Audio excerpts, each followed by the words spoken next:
এই বছর নাছোড়বান্দা ছিলাম এরো শো ইন্ডিয়া দেখতে হবেই। আজ সেই অভিজ্ঞতার গল্প শেয়ার করব আপনাদের সাথে।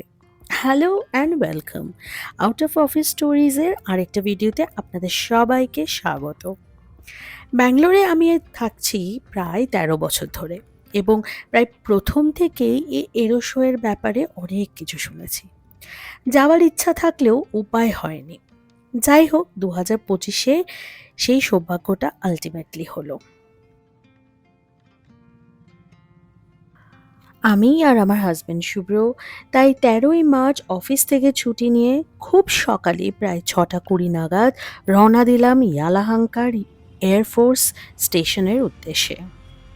আমাদের প্ল্যান ছিল খুব সকাল সকাল বেরোবো, ফার্স্ট শোটা দেখে তাড়াতাড়ি ব্যাক, কারণ সবসময় শুনেছি এই এরো শোতে সাংঘাতিক ট্রাফিক হয়। ড্রাইভ এনজয় করতে করতে আমরা পৌঁছে গেলাম ইয়ালাহাঙ্কা এবং সত্যি কথা বলতে অথরিটিস কিন্তু বেশ দারুণভাবে অ্যারেঞ্জমেন্ট করেছিল। গাড়ি টিকিট সব চেকিংয়ের পর আমাদের পার্কিংয়ের দিকে যেতে বললেন। কি অপূর্ব লাগছে সানরাইজটা, তাই না?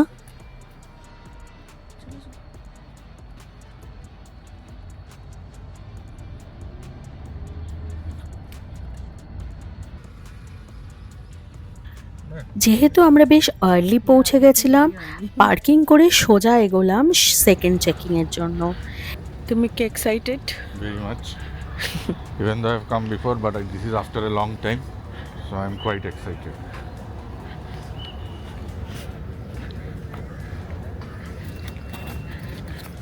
সো এখন আমরা যাচ্ছি টিকিট কালেক্ট করতে।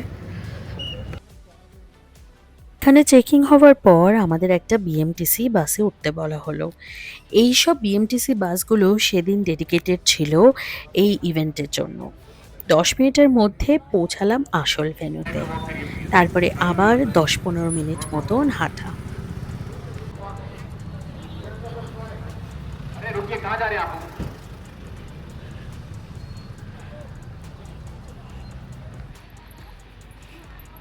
সত্যি বলতে এখানে ব্যবস্থা দেখে আমি খুবই ইমপ্রেসড। এখানে অ্যাম্বুলেন্স, ফার্স্ট এডের সমস্ত ব্যবস্থা খুব সুন্দর করে করা ছিল। এই এরো শো ব্যাঙ্গালোরের ইয়ালাহাঙ্কা এয়ারফোর্স স্টেশনে অর্গানাইজ হয়। এই এরো শোটাকে এশিয়ার one of the biggest arrow show বলা হয়। প্রত্যেক ২ বছর অন্তর এটা হয়। শো চলে ৫ দিন ধরে। প্রথম ৩ দিন দেশ বিদেশের নানা ডিগনিটারিজ, দেশের হায়ার অফিসিয়ালস যেমন আমাদের defence minister, air force official, navy অনেকেই উপস্থিত থাকেন। এই এরো শো এর প্রাইম এজেন্ডা হলো লেটেস্ট এরোস্পেস আর ডিফেন্স টেকনোলজির অ্যাডভান্সমেন্টকে শোকেস করা। তাছাড়াও ইন্টারন্যাশনাল কোলাবোরেশন বা এই ইন্ডাস্ট্রিতে থাকা অফিসিয়ালসদের মধ্যে নেটওয়ার্কিং আর কোলাবোরেশনস করানোর একটা বড় প্ল্যাটফর্ম।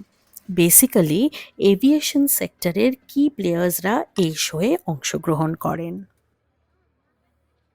যাই হোক, এর মধ্যে হয়ে গেল আমাদের থার্ড চেকিং, যেখানে আমাদের টিকিট, আই কার্ড, ব্যাগ সব চেক করা হলো।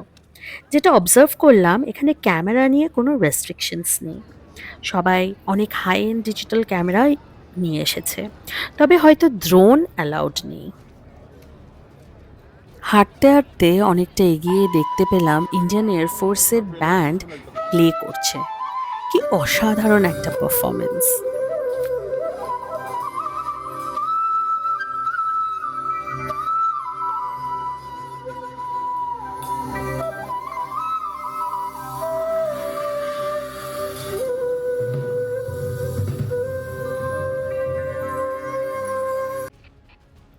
জেনারেল পাবলিকদের জন্য এই এরো শোটা ২ দিন খোলে, মানে শেষের ২ দিন।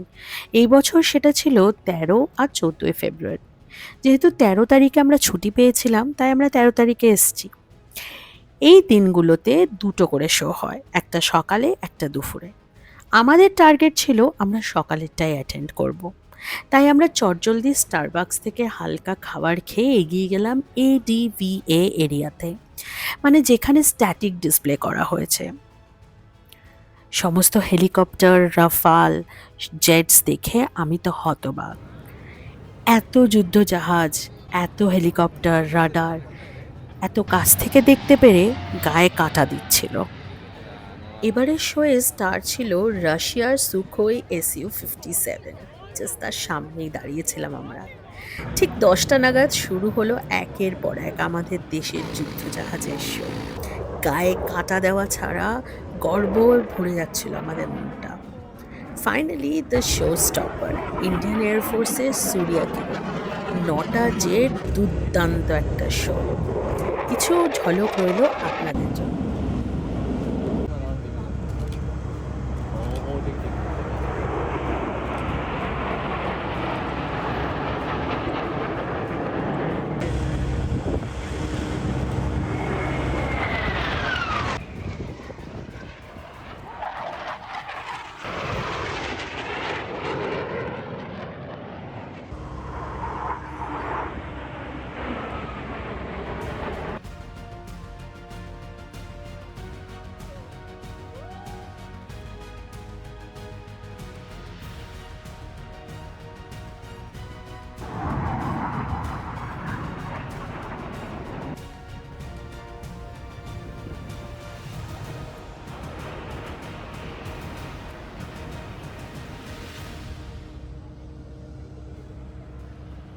শো শেষ হওয়ার পর ঘাড় ঘুরিয়ে দেখি এ তো জনসমুদ্র।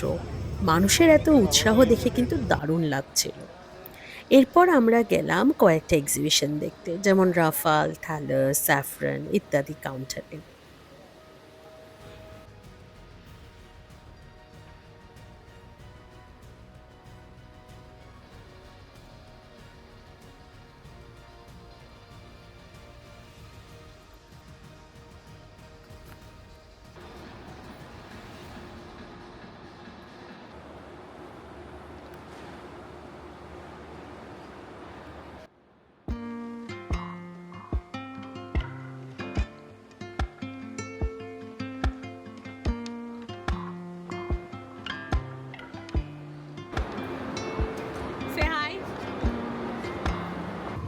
সব শেষ করে আমরা রওনা দিলাম বাড়ির উদ্দেশ্যে।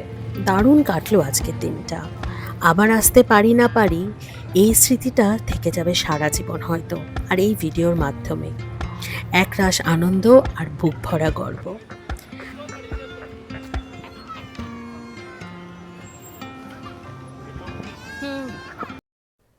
আজকের ভিডিওটা এখানেই শেষ করছি। দেখা হবে পরের একটা ভিডিওতে। আর ভিডিও ভালো লাগলে একটা লাইক করে দেবেন। বাই।